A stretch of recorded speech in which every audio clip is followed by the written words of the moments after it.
Okay, good evening. I've tried this system I've got to try and video this. I don't know if it ever works, but if it's on YouTube, then it's clearly worked. What I want to do is just go through what I'm trying to achieve here with pellets, sort of an abstract, really.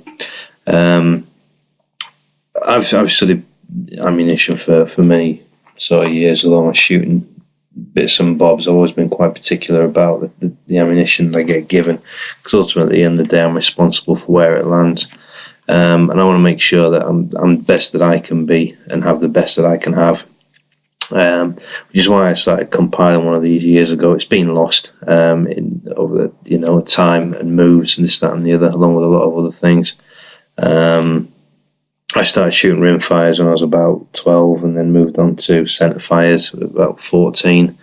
Did a stint with sort of military-based stuff.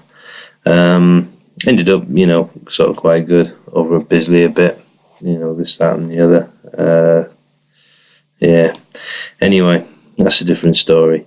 So what I like to do is I take the type of pellet I've got. I'm going to use these ones now, mainly because this data is probably going to be up on the internet at the same time, or YouTube on the same time. I take the type, the name of the pellet, the head form in there, so aerodome, field, pellet. I just call them aerodomes. I just work off the head of them. The grain, the weight of the pellet. I then look at the dimensional spread. So let's look at that in a bit more detail. So you've got here a total height, head bore, skirt length, and a weight. I think these are quite key components to pellet accuracy for my own reasons. And what I do is I measure a sample of 32.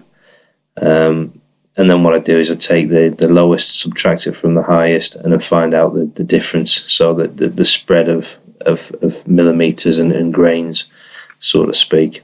The smaller these numbers, the less variation there is pellet to pellet, which is going to translate on your target. Because when you think about it, if you've got massive variation from one pellet to the other in size and weight, it's going to have an effect on the power that it gets put out at, so it'll lift up or fall short of your zero, where you want that pellet to land.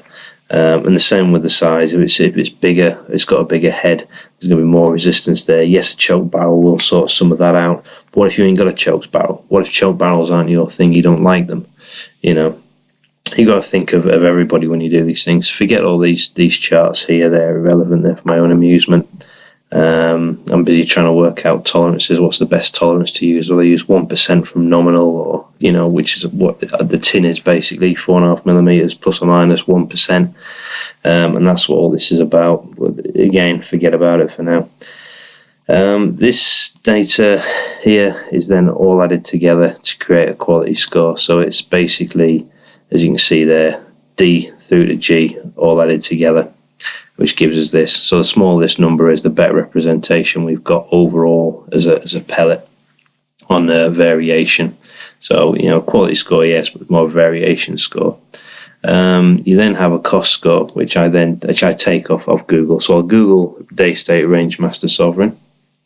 I'll get 3 prices off the internet, just random websites. I don't pick any particular one, just whichever comes up first, and then divide them by 3 once I've added them together, which then gives me a mean price of what you can expect to pay. So slap bang in the middle of all of these prices. How much lead you get for your £9.83 in this case. So this is a multiplier for this, basically. So if you pay £9.83 but you only get 100 pellets, you've been stiffed a little bit. I don't think that's very good value, unless they're like very, very good on delivery and quality. And I'm talking, your delivery score is going to be 4.5 millimeters or 0 millimeters center to center.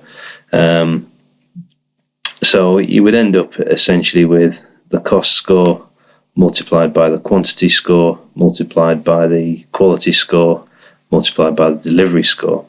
Now, these aren't literally all these numbers multiplied together. These are broken down into groups. So you'll have, let's go look at it now. So you've got a comments board there, just throwing anything that you know about the pellet. It might not be good past 15 yards, for example, so don't shoot past that. So yeah, let's look at the score. So you've got a score weight. And as I said, I've grouped them into sections. So £0 to £5 is classed as a 4. That's a good value pellet. And if you get more than 500, then that's a very, very good deal by anyone's target. But chances are, if that's realistic, if that's what you get, you're going to be down here for the next two. So it's going to multiply out lower. So you're not going to get any multiplier for having good, cheap, a lot of cheap pellets. Basically, your quality is probably going to be in delivery. Your accuracy is going to be down a bit. So it gets quite technical now. So for 500 is pretty much run of the mill. So I'll put that down as a 3. 200, with 2 2s. I think sometimes if people are benchmarking doing 500, you've got to have a damn good pellet to charge the same price and do it for £200. 200 pellets for £10. It's. I think you've been a bit cheeky there, to be honest with you. I'm not going to mention names. Your quality score then gets multiplied onto this, and you can see it there basically. So you've got 4, 4, 4, 4, and you end up with a maximum that can be scored is 256. It's a bit of an RPI, multiplying sort of system and how it fits in. So when we look at the day state range master sovereigns, we've got £9.83, which makes it a 3. We've got 500 pellets, which makes it a 3. You've got a quality score of 0.045, which is very, very good. So we score a multiplier 4 on that. So 3 times 3 times 4, and then a delivery of 9.5. Although in the video it's more like 7 to 8, but it's still under 10 millimeters. So you scored a 4 again. So this is essentially 3 times 3 times 4 times 4 equals 144.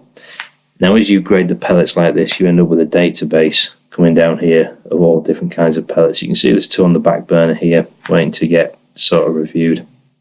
And this will give you a good list. You should be able to look at that quality score and actually say, okay, well, the quality score's here. I expect it to shoot around about 9.5 millimeters center to center at least.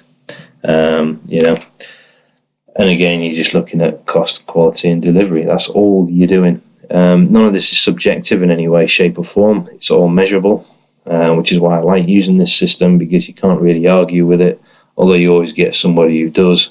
But, hey, I welcome that, call me out. That's the system I'm going to be using. Hopefully in about 6 months' time we'll have, 5 or 6 of these. As the years tick by, I'm just going to keep adding to it anyway. Do regular reviews when I get a new set of pellets to add in there.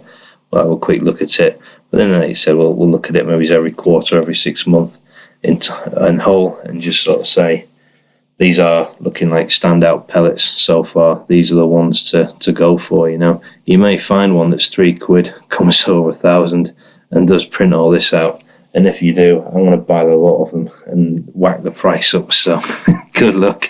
Anyway, as always, feel free to comment, don't troll. Stay safe and shoot straight. Thank you for your time. I do appreciate it. And see you next time. Thank you very much. Goodbye.